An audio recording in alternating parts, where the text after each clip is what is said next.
Welcome to the Sip Revolution podcast, your ultimate destination for navigating the world of alcohol without surrendering the sips you enjoy. I'm your host, Salome, and I'm passionate about helping you reclaim control over your drinking. In this podcast, we're on a mission to equip you with practical, science-backed strategies that will help you transform your relationship with alcohol on your own terms. We will also uncover how society and the film industry often normalize and romanticize alcohol and the profound impact this has on our physiology and psychology. And we'll dig into the nitty-gritty of how alcohol affects your brain, both physically and mentally. So whether you're trying to cut back, moderate your intake, or simply gain a better understanding of your drinking habits, the Sip Revolution podcast is your partner in crime on this life-changing journey. So let's start this adventure together. Grab your favorite drink, or not, settle in, and let's sip our way to a healthier and wiser relationship with alcohol. Cheers to a new perspective on sipping.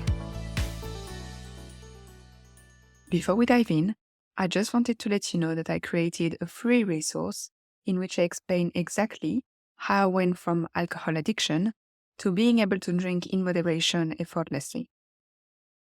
It is called The Science Behind Moderate Drinking, and it will explain the ground base of a fundamentally different approach that helps thousands of people to get rid of the addiction without having to go sober. As I said, it's completely free, and you can grab it by clicking on the link in the show notes. Now, on to the episode. Today, I wanted to talk about some possible alternatives to alcohol. When you want to treat yourself to a fancy beverage, but you decided to stay sober this day. When I did Dry January in 2023, I went all in on the soft drinks and I filled up my fridge with so many new and colorful options. My goal was really to have drinks that felt special. So we are not talking about juice or soda here. I had this ritual of having a beer or a glass of wine when I came home from work. It felt like a real treat, something that I couldn't have earlier in the day, and that made this moment really special. So for Dry January, I wanted to keep the ritual, but switch the drink. I knew that if I couldn't have my me time with my fancy drink, I would feel like I was being punished and I would not make it past day 2.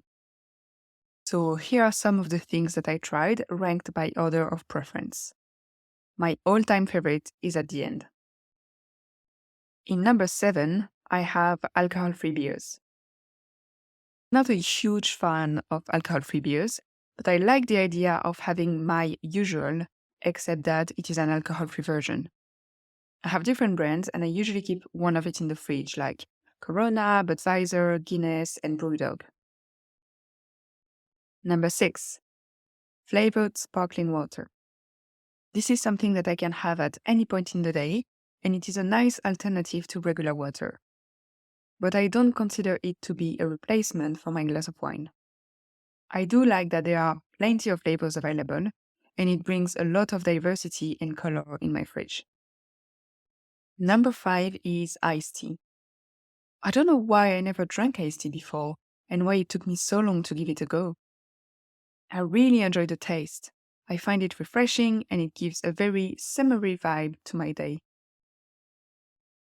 Number 4 is alcohol-free cider. I separated cider from beer because I really enjoy alcohol-free cider. Although I must say, I enjoy one specific brand. I don't know what it is with them, but I think it tastes exactly like real cider and I just love the taste. Number 3 is alcohol-free gin. Similar to alcohol-free cider, for me, alcohol-free gin tastes exactly the same as the real version. I mix it with a tonic and some lemon, and it really feels like I am having a G&T, which used to be my favorite drink. Number 2 is kombucha. The bonus with kombucha is that it's actually good for you. There are also a lot of different flavors, so you can easily find one that works for you. My personal favorite is lemon and ginger. And finally, the grand winner of this top is a CBD drink. I was really attracted to the fact that it was a special drink, something that is supposed to help you relax, and that is for adults only. At least I think you're not supposed to give it to children. For me, it really ticked all of the boxes I had for my evening ritual. I tried different brands and different flavors, and I'm not going to lie, I did not enjoy all of them. The one brand that earned a full-time spot in my fridge is Trip, with the lemon and basil flavor. I love it. Honestly, I can't get enough of the taste. Regarding the CBD in it, I don't think I can tell that I'm feeling a benefit, but I really don't care. I drink it for the taste more than anything. Also, it helps that when you put it in a wine glass, it does look a bit like champagne. It's not the exact same color, but it looks quite fancy. This is not sponsored or anything, but I have been a very happy customer for years now. So I'll put my personal referral link in the show notes if you are interested. It will give you £15 off your order. I hope this episode gave you inspiration if you're looking for alternatives to alcohol, and I would love to know what is your personal favorite alcohol-free drink. DM me on Instagram so we can have a chat. And I'll see you in the next one. Thank you so much for tuning in.